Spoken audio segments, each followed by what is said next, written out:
Salut Kim! Oh! On voit pour qui tu prends. Ouais. Tu peux peut-être te placer à sa place hier, c'est ça, regarde, c'est magnifique. Ouais, c'est ça. Bon retour! Merci beaucoup. J'ai vu que tu avais passé des super vacances. Moi, j'ai suivi toutes tes péripéties sur les réseaux sociaux. Ouais. Comment on fait pour vraiment décrocher de la boxe, par contre, après une défaite en championnat du monde? C'est pas si simple que ça en a l'air, Non, là. il ne faut pas rester au Québec. Pour décrocher à 100%, il faut sortir du Québec. J'ai pris l'avion, j'ai pris un billet aller. Je savais pas quand j'allais revenir, mais bon, ça a pris 4 semaines. Puis les mains me chatouillaient, j'avais vraiment hâte de revenir dans le gymnase. Puis ça reste quand même que je me suis entraînée, j'allais courir, j'allais faire du surf, du hike, toutes sortes d'affaires. J'ai même été dans des 2 fois, 3 fois dans des gyms de boxe. Mais c'était parce que ça me tentait. Il n'y avait aucune obligation. C'était ma cédule, c'était mon horaire, puis j'avais pas d'horaire. Puis c'est comme ça qu'on décroche, je pense. C'est comme ça qu'on réussit à traverser une période difficile. Surtout que la boxe peut être un sport de solitaire Ouais. dans la défaite parfois. Ouais. Est-ce que dans ton cas, ça a été comme ça ou tu as découvert qu'il y avait beaucoup de gens derrière de toi plus que tu pensais? Il y avait énormément de gens. Ça m'a surprise de voir l'ampleur que ça l'a pris. J'ai eu une vague d'amour tellement immense. Tu sais, j'ai surfé au Costa Rica, puis ça n'avait rien à voir à la vague sur laquelle j'ai surfé après ma défaite. Une vague d'amour qui m'a fait énormément de bien.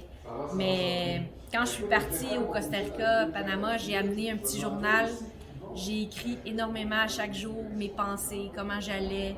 Puis ça m'a pris 8 jours avant de décrocher complètement. OK. Hors Québec, là, tu sais, de me dire, OK, aujourd'hui, je suis capable de profiter de mon moment présent. Là. J'ai pas la tête qui tourne, j'ai mis ma tête à off. Ça a vraiment, vraiment, vraiment fait du bien. Quand je suis revenue dans le gymnase, que j'ai fait des pads avec Daniel, avec Stéphane, ils trouvaient tellement que je cognais dur. Ils disaient, voyons donc. Puis je dis, je suis reposée, mon corps est bien, j'ai pas mal nulle part, je suis heureuse, j'ai hâte de boxer. C'est ce que ça fait. L'impact. Là, on annonce un combat. Ouais. Tu reviens en avril, ici à la Place Belle, contre un adversaire que tu devais affronter dans le passé. Ça s'est pas concrétisé. Tu avais affronté Soledad Vargas à la place de un très Naomi beau combat. Areno Reyes. Oui. Le processus, as-tu participé dans le processus de sélection de cet adversaire-là? Comment ça t'a été présenté pour Moi, on m'a pas présenté vraiment d'adversaire. Tu sais, c'est vraiment Daniel, Stéphane, Yvon qui s'occupent de cette partie-là. Moi, je m'occupe de m'entraîner, de boxer, d'être bien. C'est mon travail à moi. Le leur, c'est de choisir le côté business, de regarder les classements, qui pourrait me faire monter dans les classements, me remettre en position d'aspirante obligatoire. Donc, quand on me dit Reyes, j'ai dit go, on y va. Ça va être une fille qui va me faire travailler. J'ai été voir ses combats. C'est une fille qui est très agressive. Une cogneuse de qui- puissance aussi. Ouais, une cogneuse de puissance. Elle lance beaucoup de coups de poing. Elle a une belle qualité de coups de poing aussi. Elle avait donné beaucoup de misère à Moreno. Ça avait été un combat assez serré, puis elle est allée chercher la victoire contre Fondora. Fondora, elle a trouvé Elle en a eu pour son argent à certains rounds. Mais Fundora, c'est particulier. Ouais. Elle n'est pas faite comme une autre boxeuse pour sa catégorie. C'est pas la même catégorie Non. que la Elle tienne. est très, très grande. Elle a des longs bras. C'est une gauchère. C'est une fille qui est difficile à boxer pour n'importe qui. Donc, Reyes a réussi à aller chercher 2 rounds, 3 rounds. C'est quand même très, très bon. On te ramène tout de suite dans le bain des ceintures. Tu Ouais. vas te battre pour 3 titres mineurs de 3 associations différentes. On comprend qu'ils vont à un plan. C'est d'aller te positionner comme aspirante obligatoire, comme incontournable, à peu importe qui a les ceintures. Oui. Parce que présentement, on a 2 championnes. Exactement. On a Plata et Bermudez qui a repris ses ceintures. Est-ce que tu as regardé le combat de Bermudez? J'ai vu juste des petits highlights, mais je ne l'ai pas regardé au complet. Puis j'ai suivi énormément sur Twitter. Je sais que c'était un combat qui se disputait chaudement à chaque round. Des fois, ça changeait.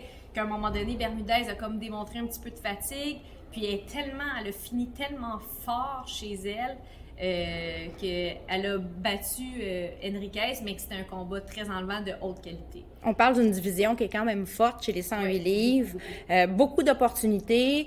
Ouais. Ils vont, bon, là, tu focalises sur le combat à venir. Oui. Tu parlais en conférence de presse que tu n'as pas revu ton combat contre Plata et que tu ne sais pas quand tu vas le revoir. Ça va se passer avec Daniel. Oui. Peut-être à court terme, peut-être à moyen terme, peut-être à long terme. Ça n'a pas d'importance. Tu fais totalement confiance à Daniel. Pourquoi cette décision de ne pas l'avoir revu déjà? Ben, ça fait quand même longtemps que c'est arrivé.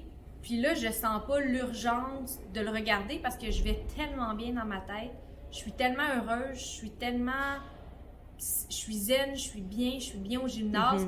J'ai pas envie, avant mon combat du 28 avril, de peut-être prendre le risque de me remettre dans des mauvaises émotions, tu sais. Puis pourtant, la majorité des gens qui l'ont écouté m'ont dit « Kim, écoute, là, ça va te faire du bien. C'est tellement, là, c'était un gros combat, c'était serré, puis tu vas être contente, nanana. » Mais pour l'instant, je suis pas pressée. De toute façon, Danielle l'a regardé, elle. Elle l'a pas regardé. Elle non plus? On s'attend.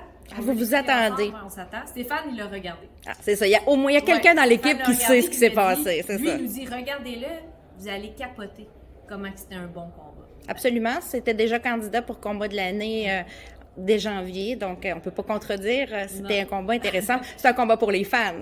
Un vrai combat pour les fans. Oui. On va te suivre, Kim. On va te suivre, peu importe comment va être le chemin pour cette année. On va commencer par le mois d'avril avec ce premier combat-là. Oui. Combat de retour sur lequel tu vas sûrement peaufiner des choses. Exactement. Et après, ben on verra. Je te souhaite le meilleur. Merci. Merci Un à combat toi. à la fois.